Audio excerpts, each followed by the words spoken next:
With Suits coming back for its 7th season on the 12th of July, hello and welcome everyone to my recap of the 6th season of Suits. Now, I've mentioned before something about contemplating creating more recaps of the show's previous seasons, but I had no one take me up on said offer so far. Doing so currently though would be a little bit difficult considering I'm doing all these videos for all these other shows. It would require that I go back to all those older seasons and watch them once more to jog my memory on their events. However, you can always request recaps for the most recent seasons of other shows that I might not be reviewing, but in case I happen to be following one of them, I'll recap it upon request. This recap though is not going to be the usual step-by-step recap, but rather a quick event highlight, mostly to reflect where we left every character by the end of the 6th season of the show. Hopefully though that would help jog your memory before the 7th season airs all new episodes. But before I start, and as usual, I'd like to remind you that it is always much appreciated if you drop me a like if you end up liking the content of this video,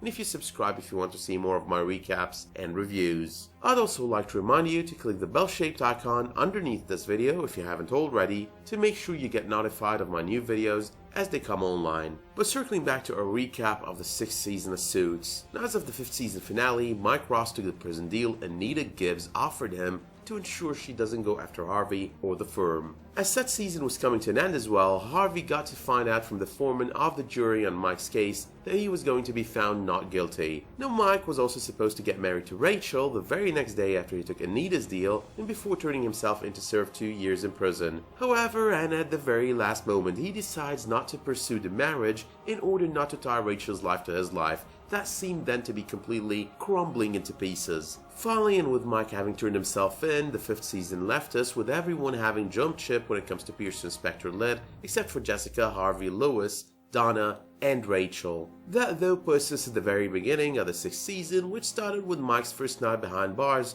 as he's about to start serving his 2-year sentence for being a fraud of a lawyer. Now, the 6th season operated on multiple arcs, the first of which was all about the efforts of those left within the firm to uplift the firm and save it from going down after all that happened. The events of this particular arc sees us meeting Stu, whose Wall Street firm subleases space in the firm's offices. The way he keeps irritating Lewis at a point in time as well with the help of Harvey was most definitely fun to watch. But by the time we were met with the mid-season finale, we saw Stu Bazzini giving notice to Lewis as his company was relocating, hence initiating new troubles to be faced by a firm that is not only trying to stay afloat, but also trying to present its clients with this impression that they have full offices and hence a whole lot of work on their plate. Stu does show up in the back half of the season though, as Donna works with Benjamin, the IT guy, on developing this tech, an electronic assistant that has her voice and name to it, the Donna. Now, while Donna tries to pursue investors who would take up her tech and partner with her, she ends up realizing Harvey has put them up to listening to her and acting interested, so her heart wouldn't be broken over it. Stu though does try to partner with her and she agrees, only they end up being met with this significant hurdle.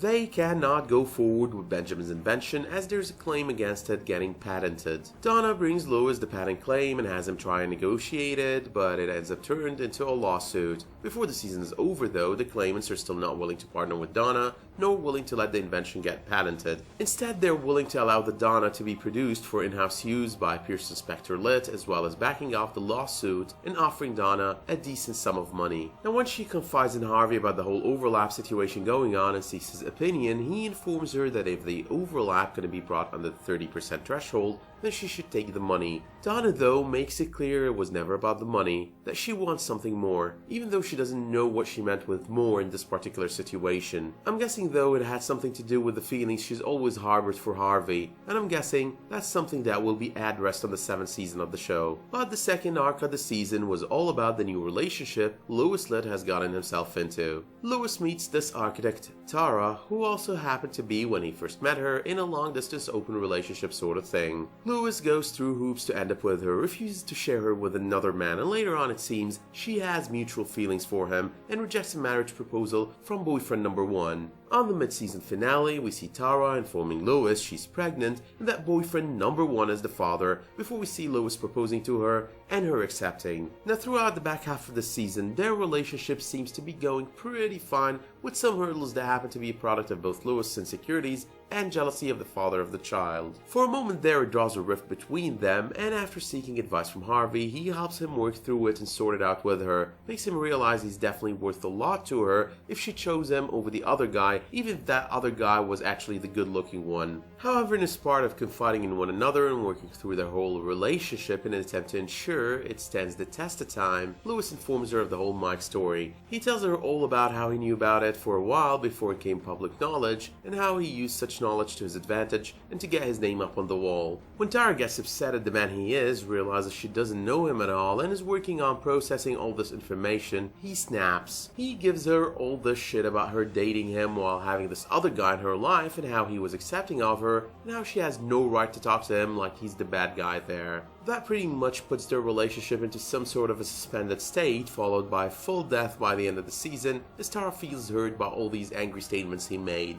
But moving on to the third arc of the season, which was all about Rachel Zane. Now we finally got to see Rachel go through her own arc. The show started developing her character further beyond just being a paralegal, love interest for Mike, and in recent seasons, a law student. Rachel is now, and with the help of Jessica, turning into a lawyer, one who is as emotionally invested with her cases as Mike usually has been with his. We also see her throughout the entirety of the 6th season, bonding with Harvey over the common loss of Michael on the front half of the season and over their common care for his well-being on the back one. Now when Rachel took this pro bono case and worked on it so hard to get this innocent man out of prison, she did succeed in the end with the help of Jessica. But this ends up triggering another arc where Jessica realizes how much she strayed from why she originally became a lawyer: to do good, pursue justice, and help those in need of her help. By the end of the front half of the season, she's made up her mind to leave the firm and move to Chicago with Jeff Malone. She wants to revive her relationship with him and change the course of her life for good. Now while Jessica seemed at that point to be moving out of the show for good,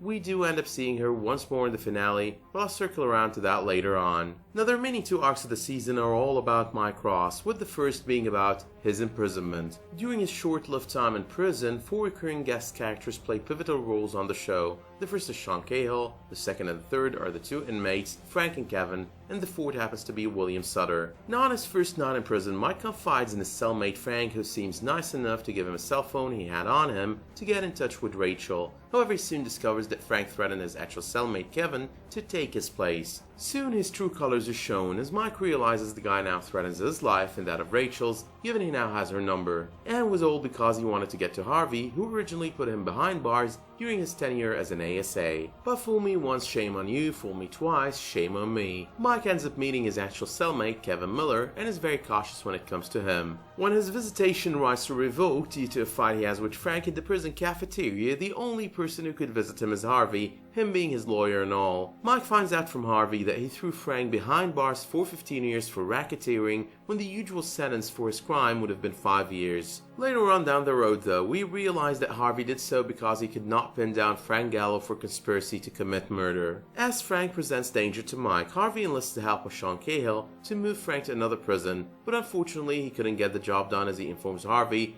Frank Gallo is an informant and couldn't be moved. That forces Mike into having to inform Frank that his wishes are his commands, and that he'll be eligible for parole in 6 weeks, and that Harvey is going to work on ensuring he gets out. In the meanwhile, Harvey rejects Jessica's request to meet with the shady client, William Sutter, and instead liaises with the man's competitors. Soon though, he gets to find out from Cahill that Mike could get released if he manages to get Kevin to turn against his family, providing information about them in court, that family being none other than Sutter, who happens to be his father-in-law. And to make a long story short, Mike ends up initially refusing the offer as his friendship has grown with Kevin, leading him to not want to ruin it by tricking the guy into anything. But after being let out for a night that he spends with Rachel, he agrees. And from that point forward, Mike starts working on the whole thing. Kevin, though, down the road realizes what is going on and refuses to do whatever Mike wants him to do, as it would implicate his wife. However, though, Mike ends up ensuring Kevin and his wife are safe, and when their assets are threatened, he twists Cahill's arms into backing off. Together, Mike and Harvey were pretty unstoppable right there.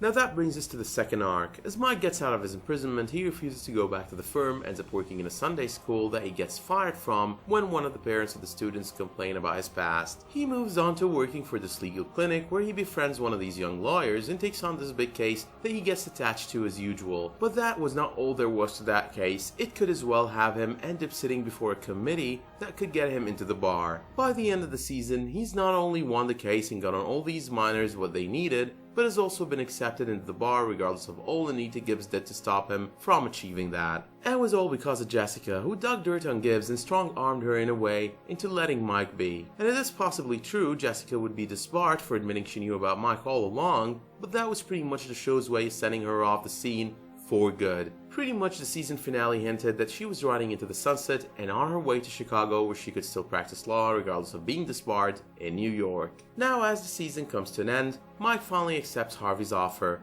Work with Pearson Spector Lit, help as many damsels in distress as he likes, take as many pro bono cases as he wants, hire whoever he wants, fund the legal clinic for 2 years, bring over the clinic on any cases he wants, bring over whoever he wants from the clinic and into the firm, no Harvard rule, and have Harvey's office. It is at that point as well that he encourages Harvey to make the move because Jessica is never coming back, take responsibility, and become managing partner. And with that, the 6th season came to an end. But with that being said, let me know if you did like this recap by dropping me a like, hopefully subscribing, and sharing your excitement about the 7th season in the comments. And until I see you next, thank you all for watching and have a wonderful day.